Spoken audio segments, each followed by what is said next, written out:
McCuistion, for over 28 years talking about things that matter with people who care.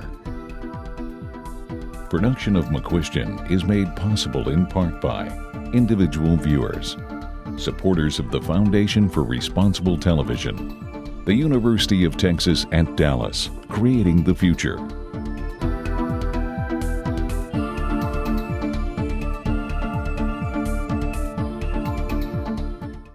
Well, hello, I'm Dennis McCuistion, and welcome to the McCuistion program, done again via Zoom. And I have my great co-host here, Jim Falk. He's the CEO of the World Affairs Council of Dallas-Fort Worth. And Jim, you know our guest very well, so why don't you tell that viewer all about him and what he's going to talk about?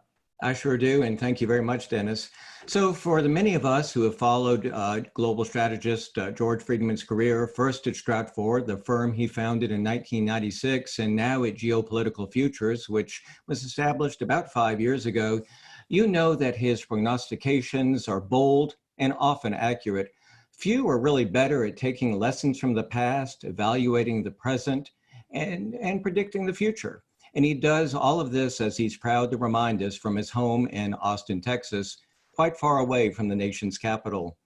Dr. Friedman is the author of 5 books, bestsellers, and his most recent, published in February 2020, is titled The Storm Before the Calm: America's Discord, the Coming Crisis of the 2020s, and the Triumph Beyond.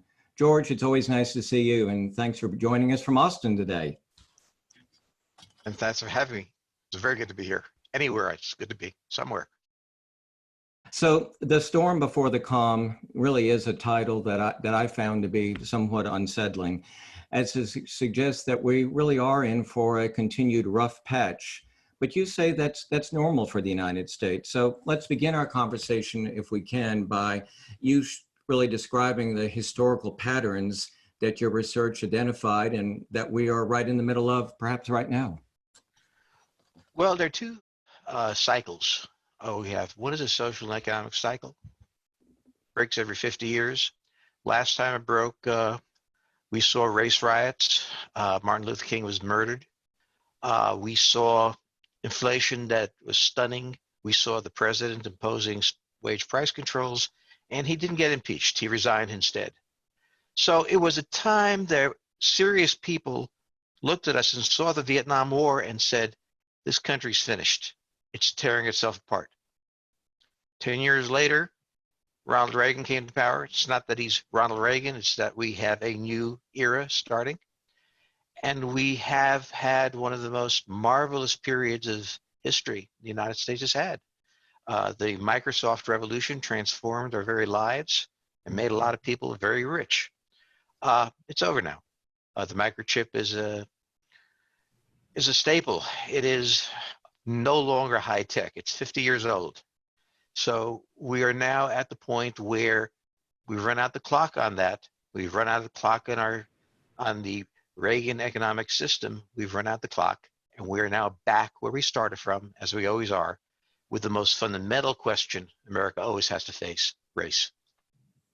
But you really talk about 2 types of cycles, don't you? Institutional as well as socioeconomic. And do they necessarily happen at the same time?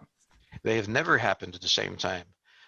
They always happen from a war. The first shift in cycles came during the Civil War, after which it was determined that the federal government dominated the system. 80 years later, World War II ended, and the federal government operated the entire system altogether. We are now 80 years later from that, just about the middle of this decade.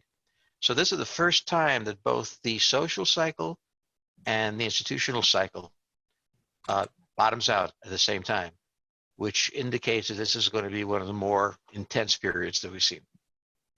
Well, I'm fairly sure that's right, George. And one of the things you write about in your book is, a term that we see a lot with France or perhaps Europe, a technocrat or a meritocracy or whatever. Give that viewer a sense of what you mean by that and what the implications have been there. Well, the simple way is to talk about a person who in the middle of this pandemic works on Zoom, as we do, and makes a good living. The person is a construction worker an airline pilot, in agriculture, he doesn't get to work on Zoom. He has to go out in the field. So there are two work structures in our society and two classes.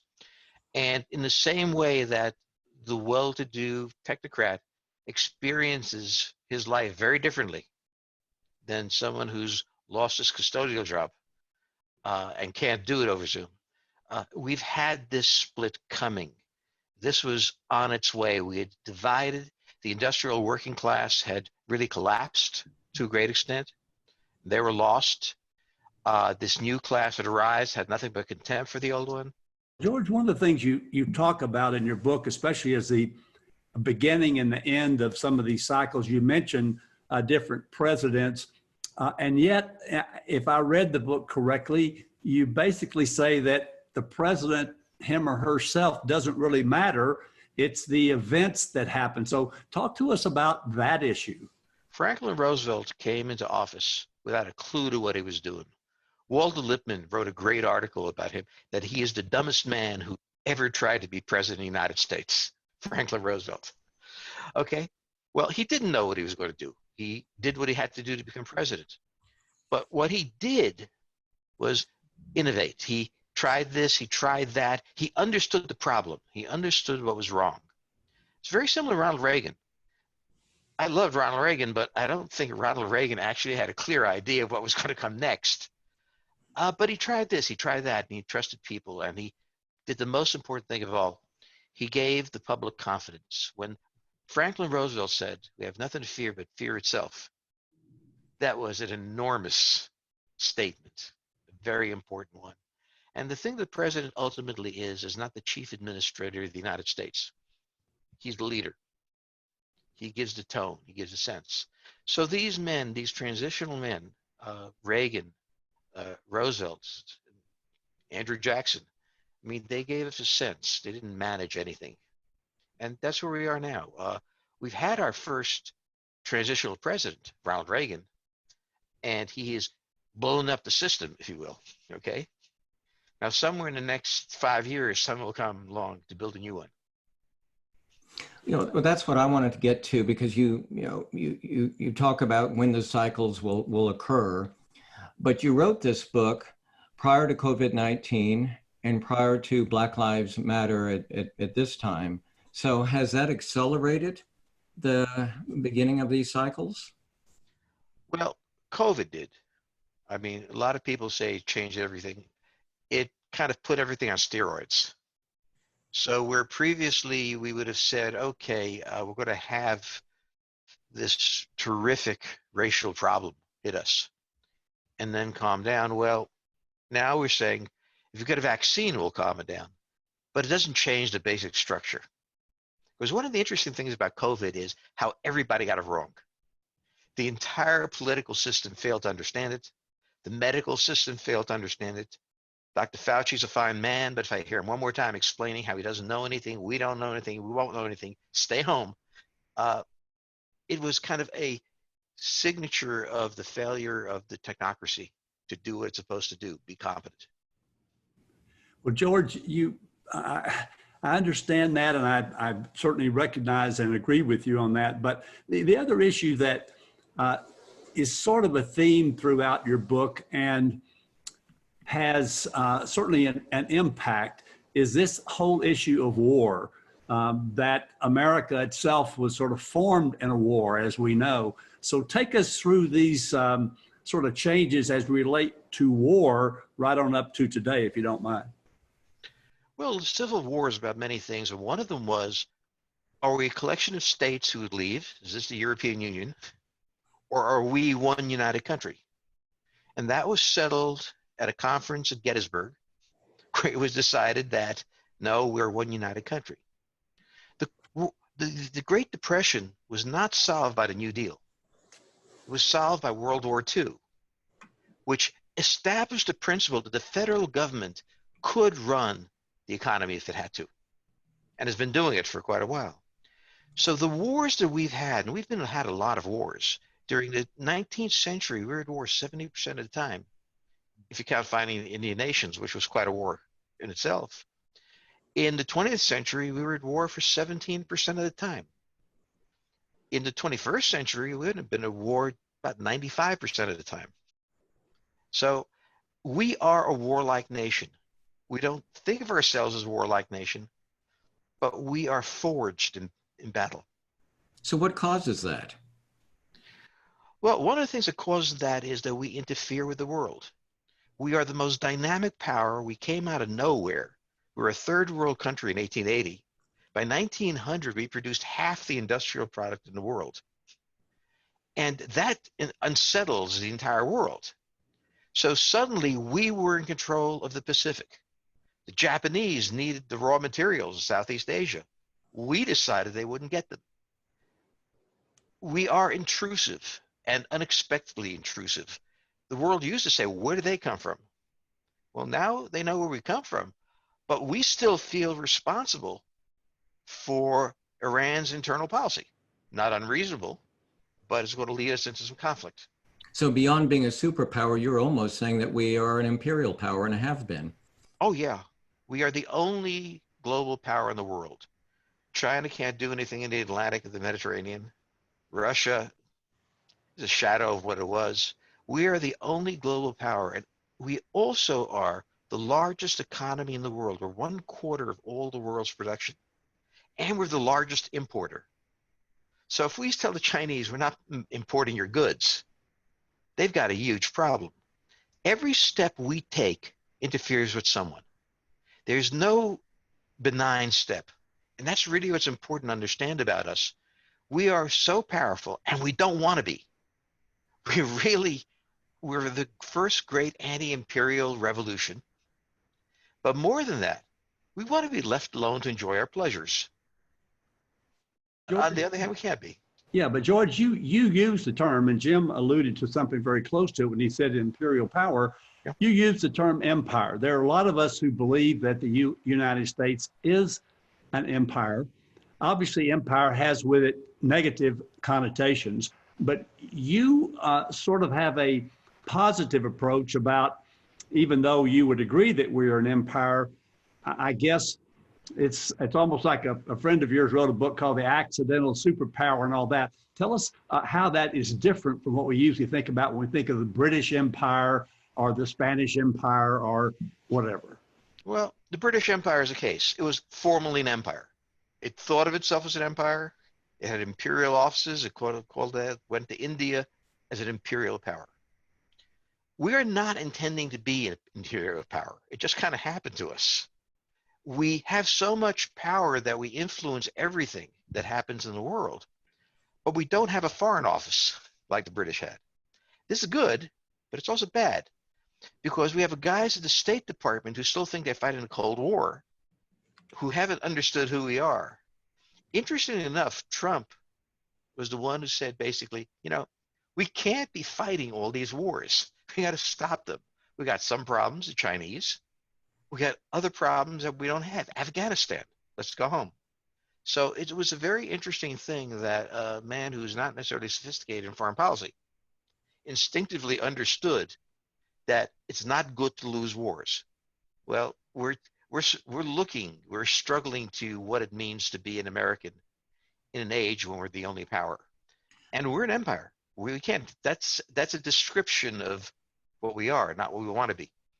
So what does this mean when you have an instance now where President Trump has been trying, at least in some cases, to withdraw from certain multilateral organizations, whether the TPP on the first real working day of his administration to some of the more recent acts? Well, NATO, for example. NATO was invented in 1952 in a totally different world for a different purpose. Its members were shattered by World War II. They were threatened by the Soviet Union, and we had to guarantee the security of these countries. Germany is now the 4th largest economy in the world.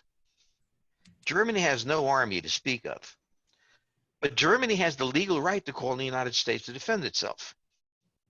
So when we talk about NATO today, it's very different from before.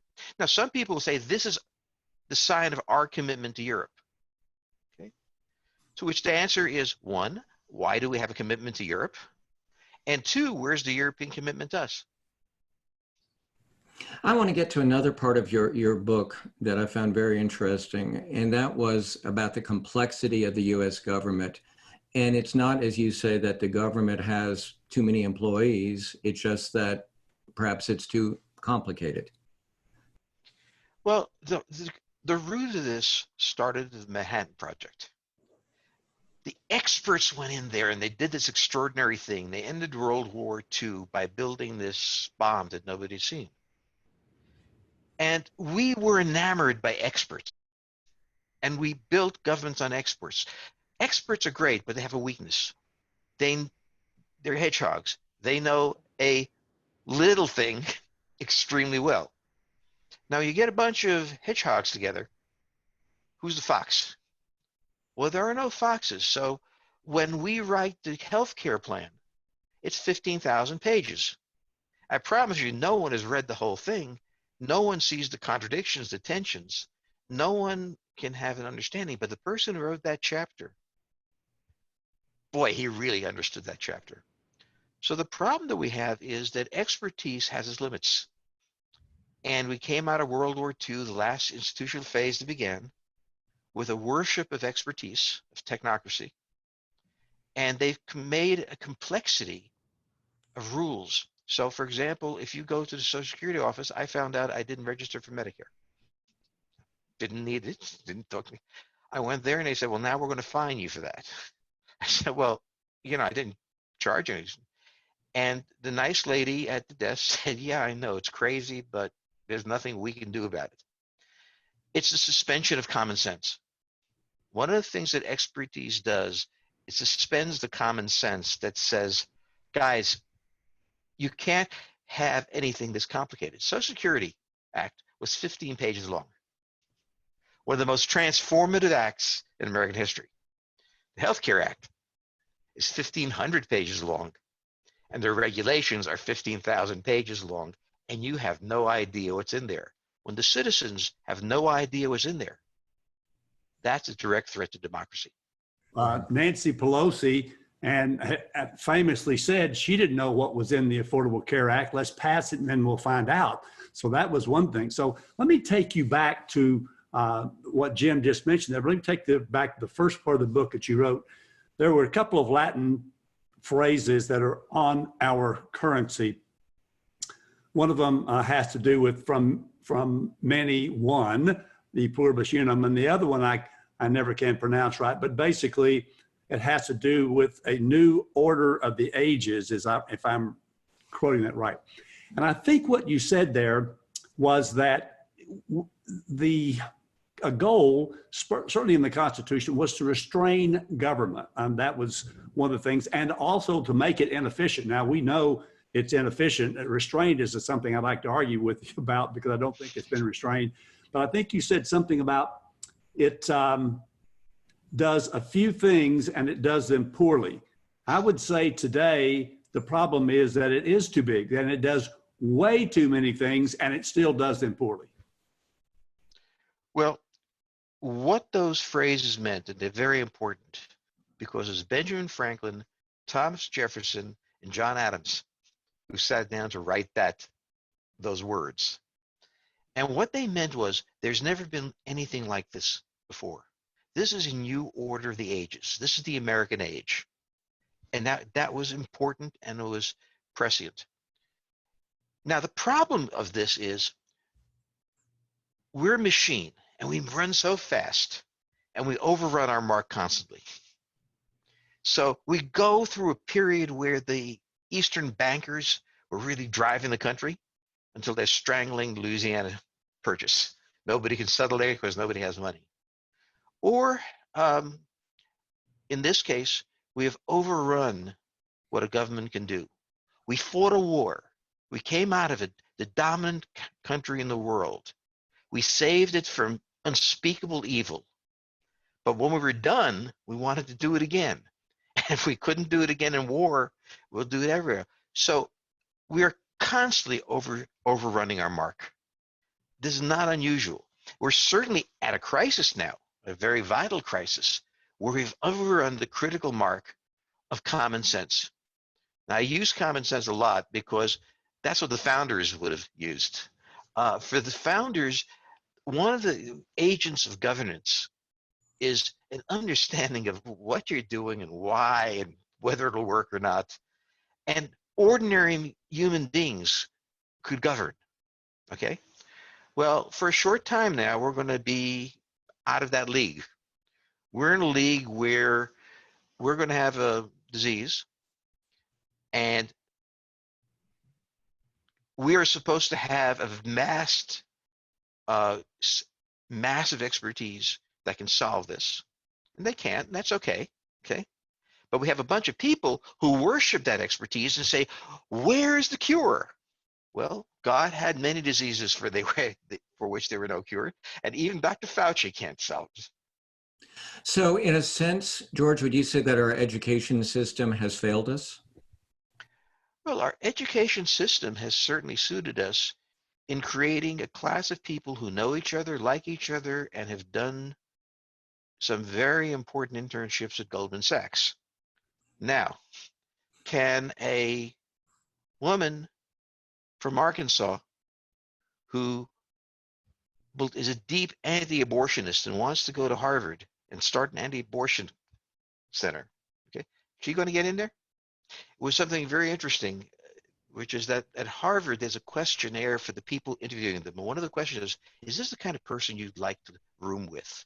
Is this the kind of person you'd like to have lunch with? Well, I sure couldn't get in there because nobody would want to have lunch with me.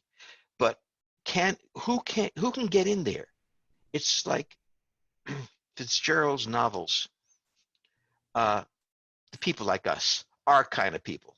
And we're back there again. And that's normal. We go to this point. But now we see the universities blasting apart. One of the interesting things about this COVID crisis is that the influence of professors dives downward. Yes, it's very different sitting there with your professor lecturing to watching him on Zoom. And suddenly the tyranny of the community of identity, we all know this, okay, fragments. It's very much like after World War II. The university fragmented with the GI Bill guys who had been under fire and were singularly unimpressed by what was going on. We do this. We do this well.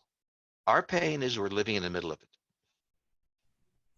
So it won't surprise you that I'm curious about what your thoughts are. Are other countries, do they experience the same type of cycles and social dislocation that we are? No. Well, they have it, but not in the orderly fashion, not in solving problems. We are an invented country. Is that good news or bad news, George?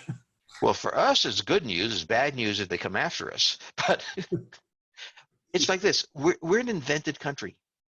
Yeah. Well, as you know, George, I've recently retired from a fine university here, and had to spend the last 5 weeks teaching my class via Zoom. So I'm very familiar with the issues that you're dealing with, the recent ones, and of course, the bigger picture concerning who can get in, who will get in, and all the things that have been changed from affirmative action to now not even taking SAT tests and things like that. And the concern that some people have is that the university effectively has let us down in terms of let's say they talked diversity for so many years, but the truth of the matter is there's less diversity on college campus faculties than almost any other place.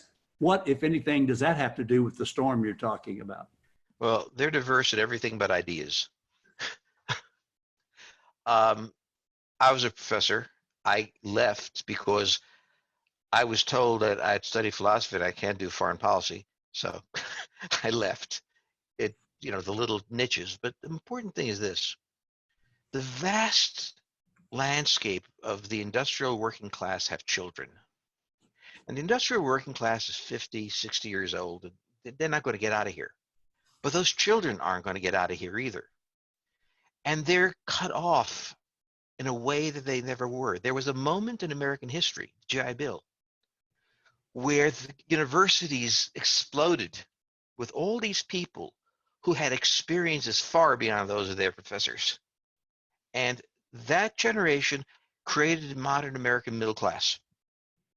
Now, their children, to the extent they were successful, are those at Harvard and Yale or grandchildren and everything else.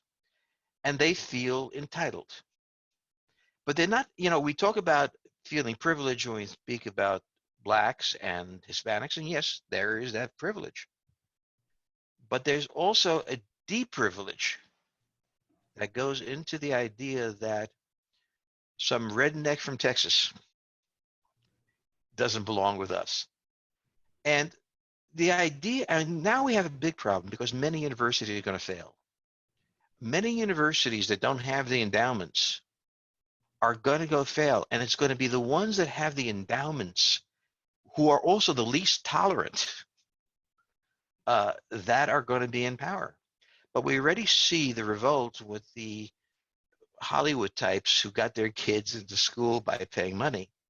You begin to see the corruption that is also part of that system. And our ability to renew ourselves is great. Well, I am impressed, and I know Jim is impressed with the fact that you leave the book on a high note. In fact, we're going to take the opportunity to do another program on this subject where we'll talk about not just how we're coming up to this storm, which is basically what we focused on today, but what that storm is likely to look like.